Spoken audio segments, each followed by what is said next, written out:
Oh, so you're eager to take your paid leave now, huh? Amidst this hectic period, what's going through your mind? Are you serious? Yes, I am serious. It's for my brother's wedding. Fine, take the day off. In fact, don't bother coming back at all. You're fired. Do you understand? Those were the staggering words I faced from Mary, the executive, when I requested just a single day of paid leave after dedicating over a decade to the company. It marked the breaking point for me, enduring Mary's harassment for so long. I decided to quit. I'll be utilizing my remaining 40 days of paid leave starting today. Thank you for everything over the years, I calmly declared. With that, I removed my apron, gathered my belongings, and left the company. Little did Mary or I know that this decision would trigger a significant crash in the company's stock prices. My name is Lisa, my brother Bob, and I once had a comfortable life with our caring parents. Every summer, we enjoyed 2-day trips and visits to renowned amusement parks. However, our blissful life took a drastic turn during the spring of my senior year of high school. Our parents went to a nearby tourist spot for cherry blossom viewing, a routine outing for them. My brother and I easily saw them off, but on their way back, they were involved in a multi-car accident. The car was wrecked, and both of them passed away suddenly. Bob and I, who had been sheltered by our parents, were thrust into the harsh seas of society. As the older sister, mourning was a luxury I couldn't afford. I had to quickly shoulder the burdens of life. Bob was still in middle school, and I needed to be strong for both of us. Suppressing my tears, I took care of all the household chores. Fortunately, our parents left us with some savings and insurance money, easing immediate financial concerns. Bob was a bright student, excelling in his studies. Wanting to provide him the opportunity to go to college, I was speechless when I checked the tuition fees. My dream of attending college and studying nutrition became unattainable. Deciding to use our parents' savings for Bob's college, I realized I needed to find a job immediately after high school. My job hunt progressed relatively smoothly. Considering where to apply, I thought of working in something related to our parents' passions. That's when I discovered Johnson's, a confectionery shop specializing in chestnut sweets, our parents' favorite. Conveniently located near our home, Johnson's became my top choice. Pouring my heart into the resume, I swiftly advanced to an interview with the president and received a job offer that very day. However, instead of the typical chestnut cake, my journey at Johnson's took an unexpected turn. I purchased a special cake to commemorate my new job with Bob. Bob, tearfully apologizing for the sacrifice I made in foregoing college because of him, I reassured him not to fret over it. He shouldn't concern himself with such matters. Embracing him tightly, I reiterated that it was all right. Despite the disappointment of abandoning my college aspirations, I found genuine happiness in working at the store our parents cherished. Discovering that Johnson's, the confectionery store, was an unexpectedly large and publicly traded company filled me with a sense of pride in being part of its flagship store. Life as a working adult proved hectic yet fulfilling. Days were filled with work, followed by home-cooked dinners, cleaning, and rest. Mornings were dedicated to chores and then off to the shop. Deciding to allocate our parents' savings for Bob's tuition, I managed our living expenses solely on my salary. I scoured supermarket flyers for bargains to feed both a hungry high schooler and myself, cutting down on food expenses. Though I longed for fancy cosmetics, I settled for cheaper alternatives. Reminding myself to save until Bob graduated, I declined his offers to help with chores, knowing he studied late into the night. I stressed the importance of avoiding a gap year and encouraged him to study diligently. Bob's hard work paid off, earning him a spot at a prestigious national university. We shared tears of joy and celebrated his acceptance. Upon entering college, Bob took up part-time work, bringing some relief to our lives. His gesture of buying me a dress with his first paycheck deeply moved me, leaving me in tears on the train ride home. Bob's college years passed swiftly. Graduating, he secured a position as an executive assistant at Smith Holdings, a major corporation. He decided to move out, leaving a void in my heart. Despite the ache of seeing him depart, Particularly in the early spring chill, I found solace in knowing I could support him through college, even in our parents' absence.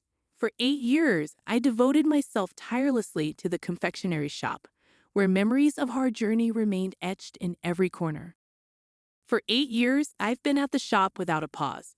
Over time, I've seen many juniors come and go, becoming intimately familiar with every aspect of the job. My rapport with the craftsman has grown into a reliable friendship, one built on trust and mutual understanding. Despite the familial ownership, the company clung to antiquated work practices, often assigning me menial tasks like weeding for the president's family or running personal errands for Mary, the president's wife. Mary was a handful, always craving attention, despite my efforts to fly under her radar with my big round glasses and simple hairstyle. Her harassment was a constant, yet quitting never crossed my mind. As a high school graduate, finding another job seemed uncertain, and I needed to support Bob. Moreover, the pride I felt working with the chestnut cakes my parents adored kept me tethered to the shop. Years after Bob started working, I received an unexpected call from him. Bob, sounding somewhat embarrassed, shared the news of his successful proposal to Maria, the daughter of the president of the Smith Group where he worked. Bob, now an executive assistant, had formed a close bond with Maria, earning the blessing of the president and CEO for their marriage. "Sis, don't cry," Bob comforted me, noticing my tears of joy. Overwhelmed with emotion, I could only manage to repeat my congratulations. The wedding was scheduled in 3 months, coinciding with our busiest season at the shop. However, nothing mattered more than my brother's wedding. Besides, I had scarcely used any of my paid leave until now. After the call, I resolved to find the perfect outfit for the occasion, acknowledging the once-in-a-lifetime significance of Bob's big day. While my thoughts were consumed with happiness for Bob, the company faced challenges. Mary's mistreatment of female employees led to resignations, compounding our workload. The abrupt departure of a veteran male colleague to tend to his family business left us short-handed. Mary, blind to her own role in the staff turnover, criticized the president's inability to manage the situation. As the wedding day drew near, I struggled to find the right moment to request time off. With only 2 weeks left, I knew I needed to broach the topic delicately, hoping for a favorable response from Mary. Today, I had to submit my leave application. "Good evening, Mary," I greeted her as politely as I could. "Oh, Lisa, what can I do for you?" She responded. "My brother is getting married," I announced. "That's wonderful. Congratulations. And when will you be getting married, Lisa?" Her question about my marriage prospects irked me, but I brushed it off. "Someday, perhaps. For now, I'd like to request a day off on the 25th Sunday." "What? You want a day off during this busy period? Are you serious?" Mary's tone was incredulous. "Yes, I am. It's my brother's wedding," I affirmed. "Fine, take the day off. Actually, you don't need to come back ever. You're fired. Do you understand?" Her words hit me like a ton of bricks. Fired after over 10 years of dedicated service, hardly taking any leave, and covering for those who left during this hectic period. Something snapped inside me. Perhaps it was the culmination of enduring years of Mary's harassment. "Then I'll resign. I'll use the remaining 40 days of my leave starting today. Thank you for everything over the years," I declared, removing my bandana as a symbolic gesture of departure. Ignoring the stunned faces of my colleagues, Mary, and the speechless President Johnson, I collected my belongings from the locker and walked out of the company without a backward glance. Despite the unfair dismissal, a strange sense of liberation washed over me as I stepped out of the company's doors. Determined to sever all ties, my first step was changing my phone number at a mobile store to avoid any calls from the company. Deciding to start anew, I opted to move out of my apartment since the company knew my address. I considered hiring a real estate agent, but settled on fulfilling a long-held dream of living in a hotel. After all, I had been working tirelessly for over a decade since high school, without any significant breaks. Dining out or spending on leisure was out of the question, making me quite thrifty and accumulating decent savings. It was time to treat myself. With that decision in mind, I checked into a business hotel near the station for a long-term stay, ready to embrace this new chapter in my life. I sank into the freshly made bed, signaling the beginning of my comfortable hotel life. Finally, the day of Bob's wedding had arrived, with Maria, the daughter of the well-known Smith Group's president, as the bride. The wedding unfolded in a lavish venue at a top-tier hotel. "Thank you all for attending my sister's wedding today, Bob," the groom announced graciously. "He has been working as my assistant and is an exceptionally talented young man, truly my right hand." He continued, expressing his gratitude. The words of praise from Maria's brother, President Smith, moved me to tears. My brother had grown into an even more admirable figure than I had ever imagined. Recalling the sudden grief we faced during my senior year of high school, when Bob was just a middle schooler, I realized I was not yet fully an adult myself. I struggled to guide him into adulthood, even contemplating dropping out of high school to support us. Through diligent money management and cooking efforts, I helped Bob graduate from college, and now he was embarking on a respectable career, good enough to marry into a more affluent family. As Maria, poised to be Bob's wife, beamed beside him, I couldn't help but admire her elegant beauty. Their shared glances and laughter spoke volumes about their deep love, filling me with happiness. Yet, amidst the celebration, Bob sensed something amiss and gently prodded me.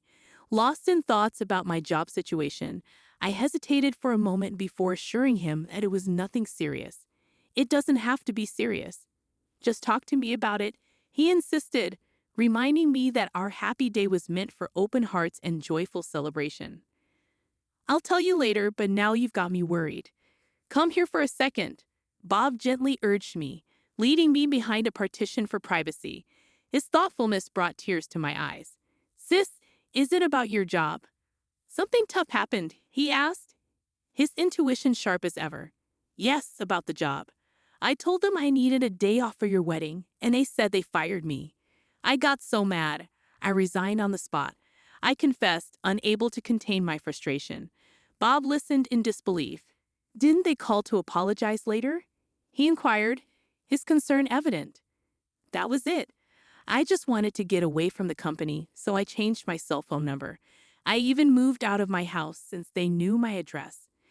Now I'm living a lavish hotel life with the money I saved," I explained, trying to lighten the mood. Bob didn't laugh.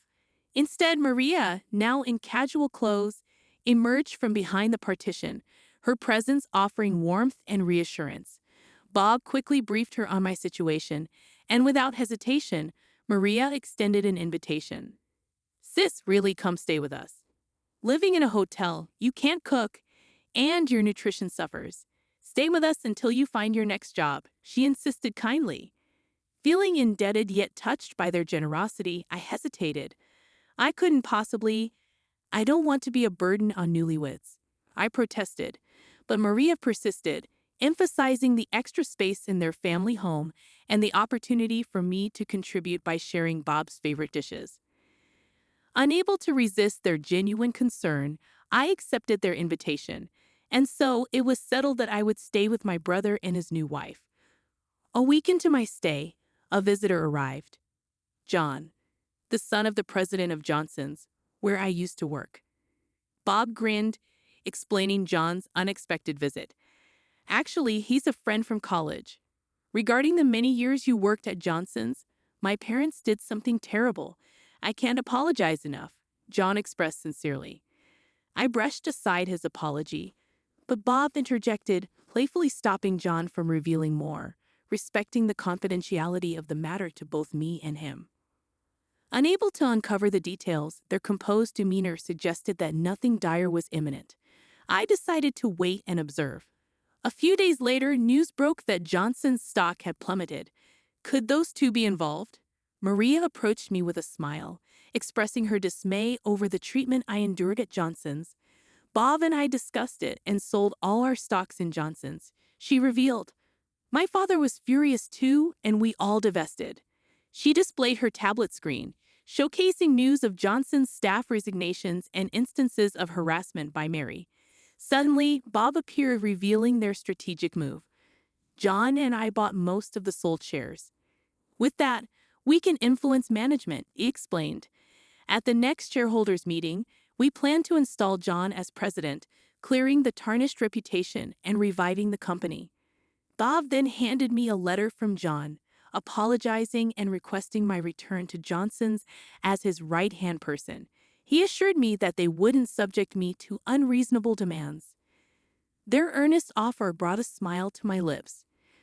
Despite leaving Johnson's before, my love for their chestnut cakes and the desire to preserve my parents' cherished flavors tugged at my heartstrings.